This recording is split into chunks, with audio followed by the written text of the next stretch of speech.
Hi అండి, అందరికీ దేవుని నామంలో వందనాలు తెలియజేసుకుంటున్నాను. మన ముందు కనిపిస్తుంది కదండి, అది బొప్పాయి చెట్టు. ఈ చెట్టు దగ్గరికి వెళ్ళేసి మనం బొప్పాయి చెట్టు నాకు యాపిల్ కాయలు కావాలి అని అడిగితే ఇస్తుందండి? ఇవ్వదు కదా. అలాగే ఈ చెట్టు బొప్పాయి చెట్టు విత్తనము బొప్పాయి విత్తనం కాబట్టి ఆ చెట్టు కూడా బొప్పాయే కాస్తుంది. అలాగే మనిషి దగ్గర కూడా మంచి లేదనుకుని చెప్తుంది బైబిలు. ఆదికాండము 6:5 ఏం చెప్తుందంటే, నరుల యొక్క హృదయంలో ఆలోచనలు, ఊహలు, తలంపులు ఎల్లప్పుడూ చెడ్డవని చెప్తుంది. దేవుడు ఎల్లప్పుడూ మనం చెడ్డవాళ్ళని చెప్తుంది. మరి ఇర్మియా 17:9 ఏం చెప్తుందంటే, నిజంగా మనము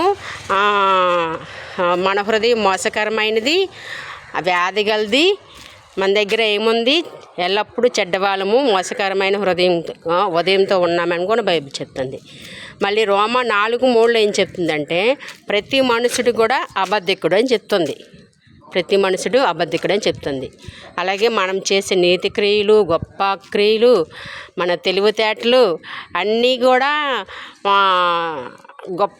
అవన్నీ కూడా దేవుని దృష్టికి మురికిగొడ్డ. కానీ మనమేమనుకుంటామంటే, మనము మంచి చేయడం మంచి చేయాలనుకుంటాం. కానీ ఈ బొప్పాయి చెట్టుకి ఎలాగైతే యాపిల్ కాయలు రావో, అలాగే మనిషి యొక్క హృదయంలో నుండి మంచి రాదు, మనిషి దగ్గర నుండి మంచే రాదని చెప్తుంది బైబిల్. కానీ మనం ఏం చేస్తామంటే, దశంభాగాలు ఇవ్వడం, తర్వాత కానుకలు ఇవ్వడం, ఉపవాసాలు చేయడం, ఇవన్నీ కూడా ఇచ్చేసి దేవుని దగ్గర లంచం ఇచ్చేసి మభ్య పెట్టాలనుకుంటాం. కానీ దేవుని మనము మభ్య పెట్టలేమండి. నిజంగా దేవుని యొక్క పరలోక రాజ్యం వెళ్ళాలంటే నీతిమంతులు మాత్రమే పరలోక రాజ్యం వెళ్తారండి. నిజంగా ఆ నీతిమంతులు ఎవరంటే, హెబ్రీ పత్రిక 10:10 చెప్పినట్టుగా యేసుక్రీస్తు యొక్క శరీరము ఒక్కసారి అర్పించబడే చేత ఆ చిత్తం బట్టి మనము నీతిమంతులం అయ్యాము, పరిశుద్ధపరచబడ్డాం. అలాగే మనము ఆ పరిశుద్ధపరచబడిన వాళ్ళందరినీ సదాకాలం సంపూర్ణంగా చేశాడు 14వ వచనంలో. అలాగే పాపుల యొక్క ప్రార్థన దేవుడు వినడు. అది ఎక్కడ ఉందంటే, యోహాను సువార్త 9:31 ఉంది, దేవుడు పాపుల యొక్క మొర ఆలకించననేసి.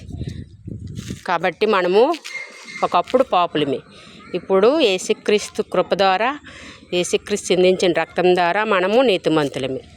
మన దగ్గర పాపం ఉందా? లేదు. ఎందుకంటే ఆల్రెడీ యేసుక్రీస్తు మన కోసం అన్నీ పనిచేసి పెట్టాడు. అతను మన కోసం త్యాగం చేశాడు, మన కోసం సిలువలో బలియాగం అయ్యారు. కాబట్టి మనము నీతిమంతులమే. దేవుడే చెప్తున్నారు మీరు నీతిమంతులని. పాపులు ఎవరండి? ఈ వాక్యాన్ని